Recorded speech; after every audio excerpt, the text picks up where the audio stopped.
మద్యం దుకాణాలను ప్రభుత్వం ప్రమోట్ చేయడం, క్షేత్రస్థాయి వరకు వాటిని అంటే మందు అందుబాటులో ఉంచడం, ఎప్పుడు 24 అవర్స్ బెల్ట్ షాపుల రూపంలో తప్పు అని చెప్పి మనం చాలాసార్లు మాట్లాడుకున్నాం. అయితే తాజాగా ఒక ఎన్ఆర్ఐ సోదరుడు ఫేస్బుక్లో పెట్టినటువంటి పోస్ట్ చదివిన తర్వాత నేను పొరపాటు పడ్డాను, మిమ్మల్ని కూడా మిస్లీడ్ చేశాను అని చెప్పి అనిపించింది. ఆ సోదరుడు పెట్టిన పోస్ట్ ఏంది? ఒక రమేష్ అనే ఒక సోదరుడు అమెరికాలో ఎన్ఆర్ఐ అక్కడ ఉంటారు. ఆయన పెట్టినటువంటి పోస్టు అడుసుమిల్లి రమేష్ అని చూడొచ్చు, మీరు కూడా అడుసుమిల్లి రమేష్ అనే పేరు మీద ఉంటుంది. ఆ సోదరుడు పెట్టిన పోస్ట్ ఏంటంటే, మద్యం దుకాణాలు ఇళ్లకు దగ్గరలో స్కూళ్ళ వద్ద పెట్టడానికి వీలు లేదు అని కొన్ని చోట్ల ప్రజలు నిరసనలు వ్యక్తం చేస్తున్నట్లు వార్తలు చూస్తున్నాం. కానీ ప్రజలు గుర్తించుకోవాల్సిన విషయం ఏమిటంటే, అప్పులు చేసి లక్షలు పోసి వాళ్ళు దుకాణం దక్కించుకున్నారు. ఇప్పుడు ఇక్కడ వద్దు అక్కడ వద్దు అంటే వారు నష్టపోతారు. అలాగే వారు కట్టిన లక్షలు కూడా ఎవరికో కాదు, ప్రభుత్వానికే, అంటే మనకే. మనమే వద్దంటే ఎలా? వారు నష్టపోకుండా చూసుకోవాల్సిన బాధ్యత ఒక విధంగా మనదే.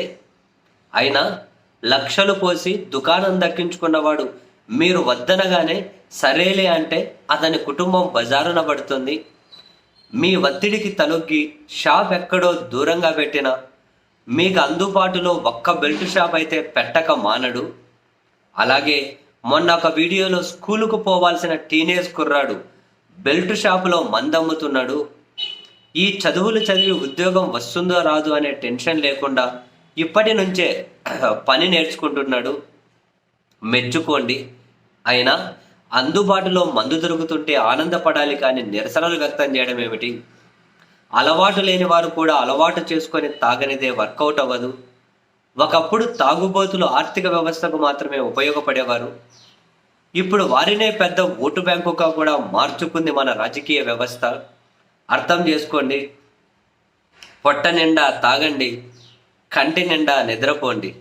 వ్యాపారాలను ప్రోత్సహించండి, ఆర్థిక రాజకీయ వ్యవస్థలను బలోపేతం చేయండి. ఇక ఈ సమయంలో రాష్ట్ర ఆర్థిక పరిస్థితి గురించి కూడా మనం ఆలోచించాలి. ప్రభుత్వం ఇచ్చిన వాగ్దానాలు అమలు చేయడం కోసం కింద మీద పడుతుంది.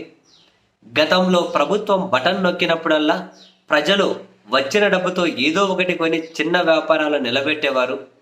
అలా మనీ సర్క్యులేషన్ కొంత ఉండేది. ఇప్పటికీ అది లేదు.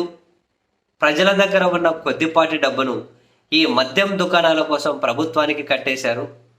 ఇప్పుడు మనీ సర్క్యులేషన్ ఆగిపోయింది. ఇది ఎవరికీ మంచిది కాదు. ఇప్పుడు తిరిగి డబ్బు సర్క్యులేషన్ జరగాలి అంటే ఈ మద్యం తాగేవారు పూనుకోవాల్సిందే. వారు ఒక కరెంటులా ఎగసిపడాలి. పదండి ముందుకు పోదాం పైకి అంటూ రావాలి.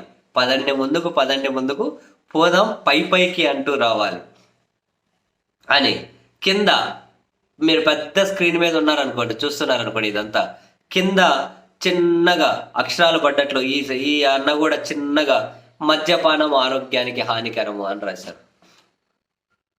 సో మద్యాన్ని ప్రోత్సహించాల్సిన అవసరం ఇంత ఉంది అని చెప్పి తెలియక అనవసరంగా నేను కూడా మద్యం ప్రమోట్ చేయకూడదు, విచ్చలవిడితనం పనికిరాదు, దాన్ని ఎప్పుడు అందుబాటులో ఉంచకూడదు, రకరకాల అనర్థాలకు కారణమవుతుంది అనుకుందాం. అన్న చూడండి ఎంత మేలుకొలిపే పోస్ట్.